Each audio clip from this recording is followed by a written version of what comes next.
Friends, आज આપણે chapter number 16 એટલે કે પર્યાવરણીય સમસ્યાઓ એમને આપણે શરૂઆત કરી રહ્યા છીએ। તો ચેપ્ટર નંબર 16 શું કહે છે? પર્યાવરણીય સમસ્યાઓ। ચેપ્ટર નંબર 16 પર્યાવરણીય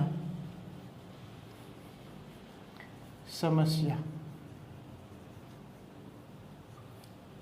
ખાસ કરીને આને આપણે રેડ માર્કથી માર્ક કરીએ છીએ। શું કામે? કારણ કે પર્યાવરણીયનું જતન કરવું એ આપણી પ્રાથમિક ફરજ છે અને આ જે ફરજને લઈને બરાબર છે એને સમજવું બરાબર છે, એની કઈ કઈ સમસ્યાનો નિકાલ કરવો એ આપણી નૈતિક ફરજ છે। તો આ ફરજને ધ્યાને લઈ અને આ ચેપ્ટરની અંદર આપણે કેટલીક પર્યાવરણીય સમસ્યાઓ વિશે ચર્ચા કરીશું। એ સમસ્યાનું નિવારણ કઈ રીતે કરી શકાય, કેટલાક ઉદાહરણ દ્વારા બરાબર છે, કેટલાક એવા પણ ઉદાહરણ છે જેને પર્યાવરણલક્ષી કંઈક કાર્ય કર્યા છે એમને પણ યાદ કરશું આ તકે।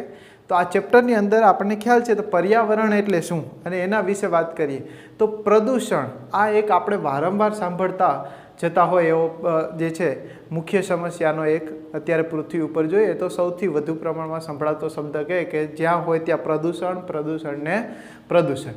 તો આ પ્રદૂષણ સામાન્ય રીતના જોઈએ તો શું છે એની વ્યાખ્યા કરીએ તો કે પ્રદૂષણ એટલે શું? તો કે પર્યાવરણમાં કેટલાક અનિચ્છનીય ફેરફારો। શું થાય છે? અનિચ્છનીય ફેરફાર। હવે આવા જે ફેરફારો સામાન્ય રીતના ક્યાં હોય? કાં તો હવામાં બરાબર છે, પાણીમાં અને ભૂમિ એટલે કે જમીનમાં। આ ત્રણેય સ્વરૂપ જે છે પૃથ્વી પરના એ ત્રણેય સ્વરૂપોની અંદર જે અનિચ્છનીય આપણી ઈચ્છા નથી થતી કે પ્રદૂષણ થાય છતાં પણ આવા અનિચ્છનીય કંઈક ને કંઈક રીતના ફેરફારો થાય છે એ સામાન્ય રીતના કુદરતી પણ હોઈ શકે અને કૃત્રિમ પણ હોઈ શકે। તો આવા જે ફેરફારો થાય છે એ અનિચ્છનીય ફેરફારોને આપણે શું કહીએ છીએ? પ્રદૂષણ કહીએ છીએ। સામાન્ય રીતના જમીનની અંદર પણ બરાબર છે ભૌતિક અને રાસાયણિક રીતના કંઈક ને કંઈક ફેરફારો જોવા મળતા હોય છે। સામાન્ય રીતના આ જે છે એના કઈ કઈ ઘટનાઓથી બરાબર છે કઈ ઘટનાઓથી સામાન્ય રીતના પ્રદૂષણ ફેલાતું હોય બરાબર છે તો આપણને ખ્યાલ છે કેટલાક કુદરતી સ્ત્રોત છે, કુદરતી અને કેટલીક કૃત્રિમ ઘટનાઓ છે। આ બંને દ્વારા સામાન્ય રીતે આપણે જોતા હોય કે પ્રદૂષણ ફેલાતું હોય। હવે કુદરતી કઈ રીતના તો એની વાત કરીએ કે કુદરતી જેમ કે જ્વાળામુખી ફાટે, જ્વાળામુખી આ ઉપરાંત દાવાનળ છે એટલે કે જંગલોમાં જે આગ લાગે છે આ બધા થકી બરાબર છે વાતાવરણની અંદર આપણે ધુમાડાનું પ્રમાણ જે છે વધે છે, કાર્બન ડાયોક્સાઇડનું પ્રમાણ પણ શું થાય છે? વધે છે। તો આ કુદરતી પ્રક્રિયાઓ છે જે આપણા હાથમાં છે નહીં। આપણે કંઈ જ્વાળામુખીને ફાટ તો બંધ નહીં કરી શકીએ કે ભાઈ શાંતિ રાખ બરાબર છે, તો એ નથી, પરંતુ કૃત્રિમ પદ્ધતિઓ છે બરાબર છે કેટલીક આપણે જ જે છે પ્રદૂષણ ફેલાવીએ છીએ તો એ પ્રદૂષણને આપણે અટકાયત કરી શકીએ। તો એવી કઈ કઈ ઘટનાઓ છે જેમ કે સૌપ્રથમ તો આપણને બધાને ખબર છે કે વાહનોના ધુમાડા, વાહનોના ધુમાડા। વાહનોનો ધુમાડો એ જ આપણે જોઈએ તો સૌપ્રથમ સૌથી વધુ પ્રદૂષિત છે। આપણે કારણ વગર બરાબર છે ગાડીઓના આટાફેરા મારતા હોય, કારણ વગર ધુમાડો જે છે રિલીઝ કરતા હોય, એમાં કેટલાક ઝેરી તત્વો પણ છે જે આપણને સૌથી વધારે નુકસાનકારી છે। તો આ પ્રદૂષણ ફેલાવવા માટેનો સૌથી જ આ ઉપરાંત આપણે શક્તિ ઉત્પન્ન કરવા માટે પાવર જેમ કે થર્મલ પાવર પ્લાન્ટ્સ, આ ઉપરાંત જે કંઈ કારખાનાઓ છે ધાતુ ગાળણની ક્રિયા બરાબર છે, ધાતુ દ્રાવણ જે ગાળણની જે ક્રિયા થતી હોય બરાબર છે એવી ઇન્ડસ્ટ્રીઝ એટલે કે કારખાનાઓ જે છે એની ચીમનીઓમાંથી જે ધુવાળો નીકળે છે આ બધા જે છે કેટલાક સ્ત્રોત છે કે જે સામાન્ય રીતના આવા પ્રદૂષણ બરાબર છે ફેલાવતા હોય છે। તો આ પ્રદૂષણને સામાન્ય રીતના અટકાવવા માટે એક કાયદો ઘડવામાં આવેલો છે જે ભારત સરકાર દ્વારા બરાબર છે 1986ની અંદર બરાબર છે પર્યાવરણ સંરક્ષણ અધિનિયમ બરાબર છે, પર્યાવરણીય સંરક્ષણ અધિનિયમ। આ અધિનિયમ હેઠળ એન્વાયરમેન્ટલ પ્રોટેક્શન એક્ટ જેને કહેવામાં આવે છે તો આ અધિનિયમ ખાસ કરીને 1986 અહીંયા આપણે ખાસ આની જે છે સાલ યાદ રાખવાની છે. તો આ સાલ 1986ની અંદર આ એક્ટ લાગુ પડે, જેથી વધુ પડતું પ્રદૂષણ છે એને આપણે કેટલાક નિયમોને ધ્યાનમાં રાખી એને અટકાવી શકીએ. તો એના માટે એન્વાયરમેન્ટલ પ્રોટેક્શન એક્ટ બરાબર છે 1986માં, નીટ 2017માં ખાસ કરીને આ ક્વેશ્ચન પૂછાયો છે. તો ખાસ આ યાદ રાખીશું. હવે આ જે પ્રદૂષણ થાય છે એની કેટલીક અસરો પણ થાય છે. હવે જેમ કે કેવી અસરો હોય, જેમ કે હવાનું પ્રદૂષણની વાત કરીએ આપણે બરાબર છે, ત્રણ જે કે છે હવા, પાણી અને ભૂમિ. આ ઉપરાંત એક અવાજનું પ્રદૂષણ, નોઇઝ પોલ્યુશન, એનો પણ અહીંયા ઉલ્લેખ કરેલો છે. તો આપણે વારાફરતી એક પછી એક જે છે પ્રદૂષણની સમસ્યા અને એ પ્રદૂષણ કેવી રીતના ફેલાય છે એના વિશે ચર્ચા કરીએ છીએ. તો આ હવાનું પ્રદૂષણ જે છે એ સામાન્ય રીતના આના દ્વારા ફેલાય છે. આ ઉપરાંત એની અસર સામાન્ય રીતના જે છે જોઈએ તો કે વનસ્પતિ અને પ્રાણીમાં બંનેમાં એની અસર જોવા મળશે. વનસ્પતિ અને પ્રાણીમાં સામાન્ય રીતના વનસ્પતિમાં કેવી અસર થાય છે? તો સામાન્ય રીતના વનસ્પતિમાં એમનું અકાળે મૃત્યુ પામે છે. અકાળે મૃત્યુ પામે. આપણે ભણી ગયા છીએ કે વનસ્પતિ એની જીવન પર્યંત સતત વૃદ્ધિ કરી જ રાખે છે, પરંતુ બરાબર છે એ સામાન્ય રીતના ગમે ત્યારે જે છે પ્રદૂષણવાળો વિસ્તાર હોય તો એ પ્રદૂષણને લીધે સામાન્ય રીતના એનું મૃત્યુ થાય. આ ઉપરાંત કારણ કે એની ઉપજ, આ ઉપરાંત ખેતી જે કરતા હોય તો એમાં જે ઉપજ છે એ ઘટે છે. શું કામ ઉપજ ઘટે છે? કારણ કે વિવિધ પ્રક્રિયાઓ બરાબર છે, પાકની પોતાની વૃદ્ધિ પણ થતી નથી. તો પાકની વૃદ્ધિ જે છે એમાં પણ શું થાય છે? ઘટાડો થાય છે. તો આ 3 કારણો જે છે ખાસ કરીને પાકની વૃદ્ધિ ઘટે, આ ઉપરાંત એની ઉપજ ઓછી આવે અને અકાળે શું થાય? મૃત્યુ થાય. આ ઉપરાંત પ્રાણીઓની અંદર જો હવાનું પોલ્યુશન હોય તો સામાન્ય રીતના પ્રાણીઓની અંદર શ્વસન તંત્રને લગતી બીમારીઓ જોવા મળશે. ખાસ કરીને અસ્થમા, બ્રોન્કાઇટિસ બરાબર છે, આવી શ્વસન તંત્રને લગતી જે કંઈ બીમારીઓ છે એ દર્દીઓને સામાન્ય રીતના જે છે આ પ્રદૂષણયુક્ત વાતાવરણમાંથી જે રહેતા હોય એમને લાગુ પડવાની સંભાવના છે. આ ઉપરાંત પ્રદૂષકો, હવે આ જે છે એ પ્રદૂષણની જે છે અસર જે છે એ કેવી રીતના થાય છે કે એની ઉપર આધાર રાખે છે. તો પ્રદૂષકની સાંદ્રતા બરાબર છે, આ ખાસ યાદ રાખશું.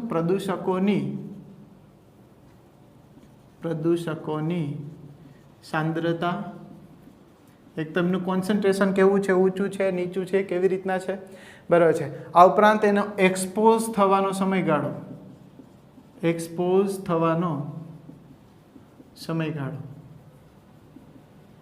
જેમ કે કોઈ પ્રદૂષણયુક્ત કોઈ પદાર્થ છે, જેમ કે પ્લાસ્ટિક છે, એ સામાન્ય રીતના પ્રદૂષણ ફેલાવે છે, પણ એનો સમયગાળો જે છે બહુ લોંગ છે, એ તમને નડતું નથી, એની સાપેક્ષે પડ્યું રહે છે.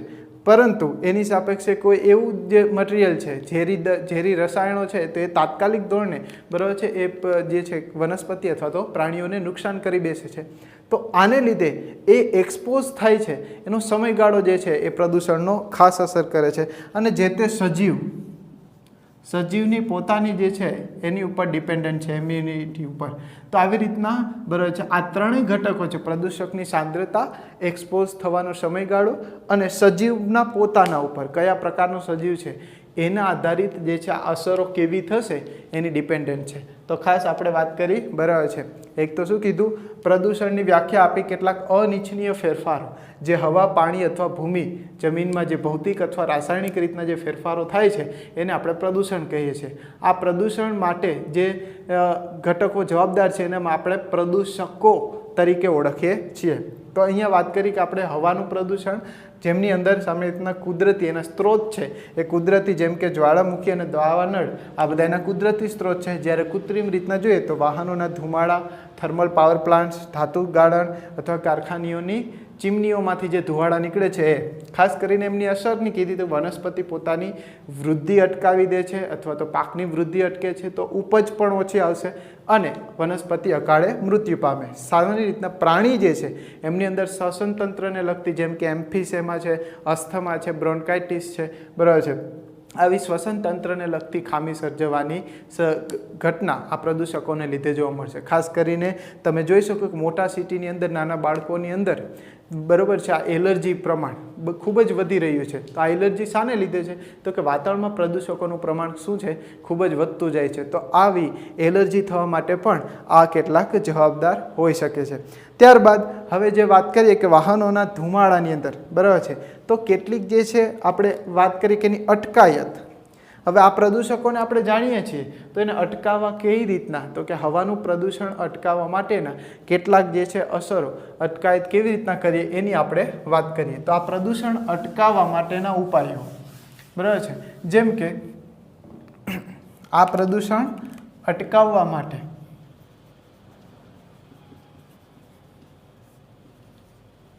માટેના કેટલાક ઉપાયો, જેમ કે પેલું છે, બરાબર છે, એ છે સ્થિર વિદ્યુત માપક.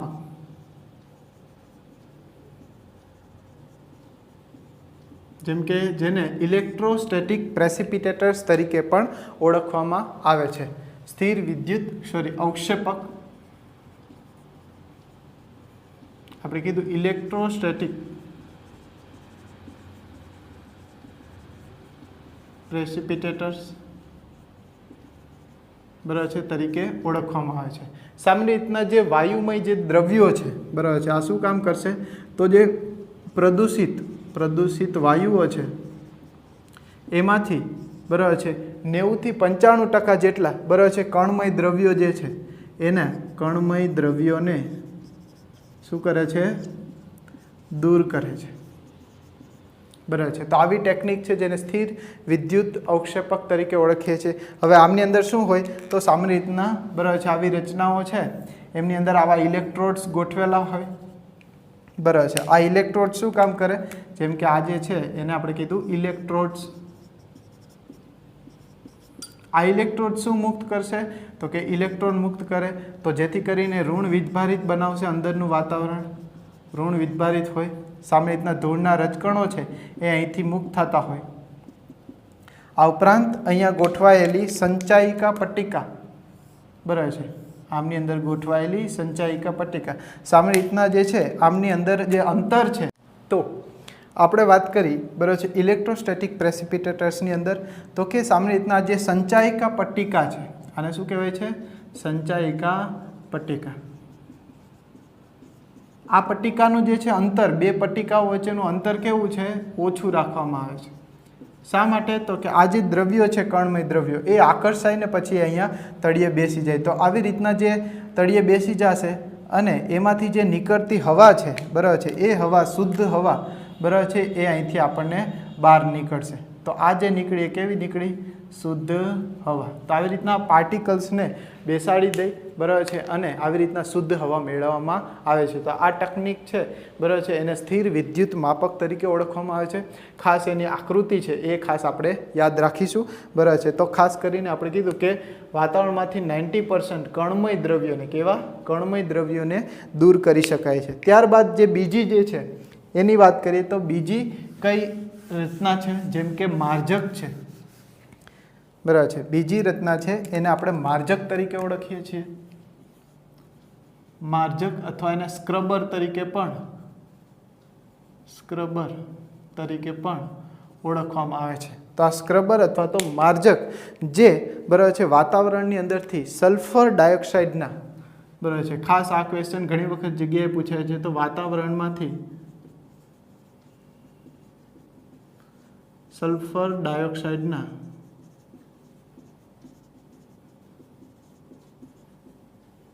કણોને દૂર કરવા, બરાબર છે, સામાન્ય રીતના માર્જકનો ઉપયોગ કરવામાં આવે છે. તો આ સલ્ફર ડાયોક્સાઇડ જે છે એના સામાન્ય રીતના જે કંઈ વાયુઓને, આ જે સલ્ફર ડાયોક્સાઇડના જે કંઈ વાયુ છે એને દૂર કરવા માટે ખાસ કરીને એનો ઉપયોગ કરવામાં આવે છે. આને જે છે ચૂનાના પાણીમાં, ચૂનાના નીતરિયા માંથી એને પસાર કરવામાં આવે છે, જેથી કરીને જે પ્રદૂષિત કણો છે એ સામાન્ય રીતના શોષાઈ જાય અને શુદ્ધ હવા આપણને મળી રહે. તો આ બીજી ટેકનિક છે માર્જક. આ ઉપરાંત ત્રીજી ટેકનિક છે, બરાબર છે, જેમ કે અન્ય કેટલીક ટેકનિક છે, બરાબર છે, એની વાત કરીએ તો વાહનોની અંદર આપણે જોઈએ કે વાહનોના ધુમાડા, બરાબર છે, મુખ્યત્વે જોઈએ તો વાહનોની અંદર જ ધુમાડો જે નીકળે છે એ મુખ્ય પ્રદૂષણ કરતા છે. તો વાહનોની અંદર જ કંઈક એવી વસ્તુઓ હોવી જોઈએ કે જે આ પ્રદૂષણને નિયંત્રિત કરે. તો એ વાહનોના નિયંત્રણ માટે બરાબર છે કેટલાક શું છે તો કે ઉદ્દીપકીય ઉત્પ્રેરકો છે. ઉદ્દીપકીય ઉત્પ્રેરકો જે બરાબર છે પ્રદૂષણયુક્ત બરાબર છે પ્રદૂષિત વાયુમાં રહેલી જે કેટલીક ભારે ધાતુઓ છે એનું નિયંત્રણ કરશે. તો આ જે છે કેટલીક જે નિયંત્રણ કરતી જે ઘટના છે ઉદ્દીપકીય ઉત્પ્રેરકો એ સામાન્ય રીતના શું કરશે નિકાલ પામતા જે દ્રવ્યો છે બરાબર છે આનું કાર્ય શું છે તો કે જે પ્રદૂષિત વાયુઓ છે એમની અંદરથી બરાબર છે સામાન્ય રીતના એમાં રહેલા બરાબર છે દહન થયા વગરના જે કે હાઇડ્રોકાર્બન્સ છે મોટાભાગે આનું કાર્ય શું છે તો કે દહન બરાબર છે થયેલા હાઇડ્રોકાર્બન છે. તો હાઇડ્રોકાર્બનનો ઉપયોગ કરશે અને હાઇડ્રોકાર્બન બરાબર છે દહન થયેલા નથી દહન ન થયેલા જે હાઇડ્રોકાર્બન છે આ હાઇડ્રોકાર્બનને તેઓ સામાન્ય રીતના કાર્બન ડાયોક્સાઇડ ની અંદર એને મુક્ત કરશે કાર્બન ડાયોક્સાઇડ પ્લસ એને પાણીમાં રૂપાંતરણ કરે છે બરાબર છે. જ્યારે જો આ હાઇડ્રોકાર્બન ડાયરેક્ટલી બરાબર છે આ જે ઉત્પ્રેરકો વગર જ જો બહાર મુક્ત થશે તો કેટલાક રોગો ફેલાવશે બરાબર છે. તો એ નુકસાનકારક છે ઝેરી વાયુ. તો એના માટે આ ઉત્પ્રેરકો બરાબર છે આપણે ખૂબ જ વાહનોની અંદર લગાવેલા હોવા જોઈએ. આ ઉત્પ્રેરકોની હાજરીથી બરાબર છે દહન ન થયેલા જે હાઇડ્રોકાર્બન્સ છે એ ડાયરેક્ટ વાતાવરણમાં મૂક્યા બદલ આ ઉપરાંત બરાબર છે તે શું કરી નાખશે એનું CO2 અને પાણીમાં રૂપાંતરણ કરે છે. ત્યારબાદ બરાબર છે આ જે છે કાર્બન મોનોક્સાઇડ બરાબર છે અને નાઇટ્રિક ઓક્સાઇડ શું કરશે કાર્બન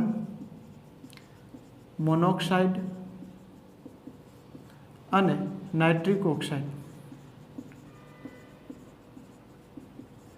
બરાબર છે આવા વાયુઓમાંથી સામાન્ય રીતના જેમ કે આમાંથી કાર્બન ડાયોક્સાઇડ અને સામાન્ય રીતના અહીંયા જે છે નાઇટ્રોજન વાયુ બરાબર છે મુક્ત કરે છે. તો આ ઉત્પ્રેરકો જે છે એની અસર તમને પૂછવામાં આવે કે વાહનોમાં શા માટે ઉત્પ્રેરકો બરાબર છે ની જરૂર છે તો ખાસ કરીને શું કરશે તો કે દહન ન થયેલા હાઇડ્રોકાર્બન્સનું બરાબર છે એક તો CO2 અને પાણીમાં મુક્ત કરે છે. આ ઉપરાંત તે કાર્બન મોનોક્સાઇડનું CO2માં રૂપાંતરણ નાઇટ્રિક ઓક્સાઇડનું નાઇટ્રોજન વાયુમાં રૂપાંતરણ કરી આપે છે. જ્યારે કાર્બન મોનોક્સાઇડ અને નાઇટ્રિક ઓક્સાઇડ છે એ વાતાવરણના જે છે મુખ્ય પ્રદૂષકો પૈકીના બરાબર છે એક છે. તો આ સામાન્ય રીતે પ્રાથમિક પ્રદૂષકો તરીકે પણ ઓળખે છે જેની આપણે આગળ વાત કરીએ. તો આ જે પ્રદૂષકો છે એના નિયંત્રણ માટે એક સંસ્થા છે બરાબર છે જેને CPCB તરીકે ઓળખવામાં આવે છે.